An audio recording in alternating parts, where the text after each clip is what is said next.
You know what boggles my mind, a bit of a side note, is yogis are supposed to be these open-minded people, yet so many people are attached to tradition that they are not willing to say, this is a great teacher, but maybe we know better now. And I hope, as my students, you're constantly questioning what I'm teaching you, so that you're constantly saying, well, is there a better way? Not only for me, but maybe you go home and you study something on your own and you come back and you can share it with me so I can be a better teacher. I want you to constantly question everything in your yoga practice. Because yoga is science. It is science. And science is constantly evolving, which means our yoga practice should constantly be evolving. In fact, 2 years from now, I bet half the things I'm saying I'll disagree with. Yeah,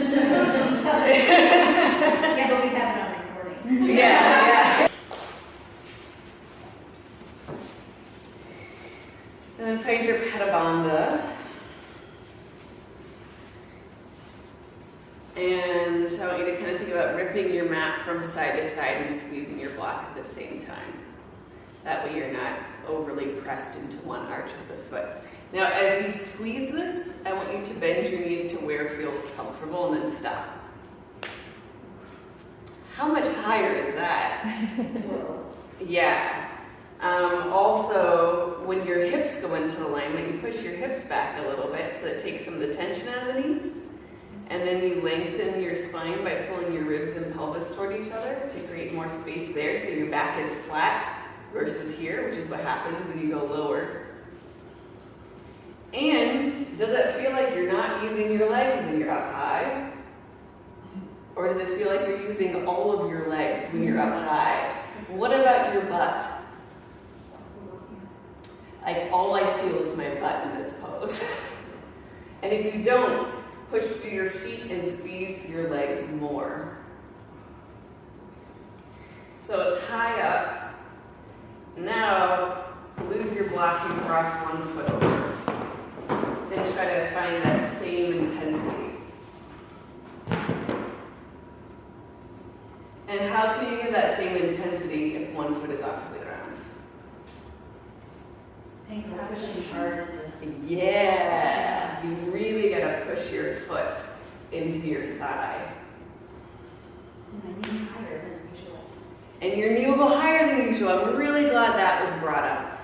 Usually I do this. Yeah. That's better. If you're hypermobile, your knee will drop below the other knee.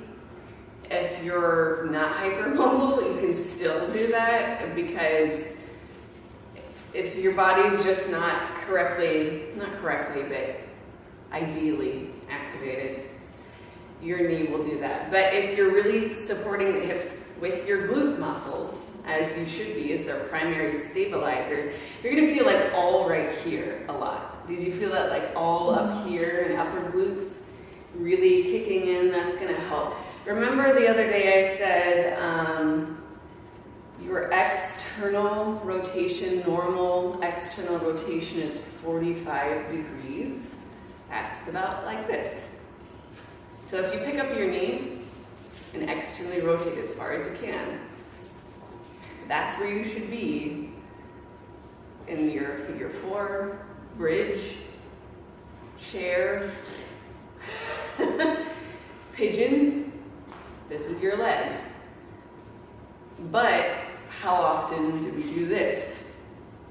Where do you feel it now that you know? I want you to pull your leg there.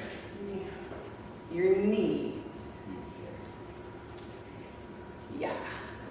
Your knee is not meant to rotate. It is a hinge joint. So when we twist our knee, we start to damage the knee.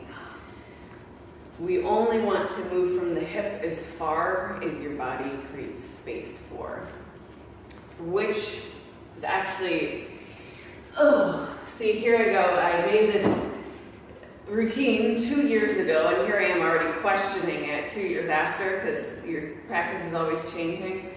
So for you to be able to get into the arm balance, you either have to be really conscientious that your leg is going to be kind of crooked on your arms, like a diagonal, or you accidentally go here, and then your leg is straight on your arms, which makes it easier to balance.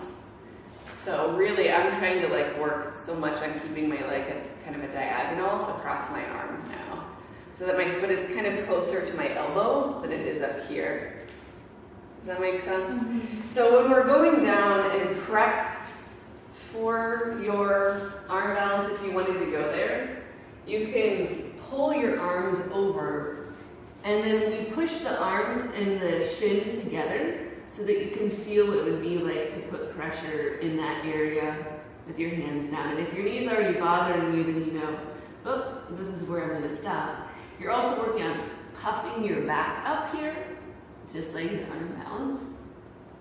So that way, if you took your hands down, leaning toward your blanket, my legs are kind of at a diagonal now.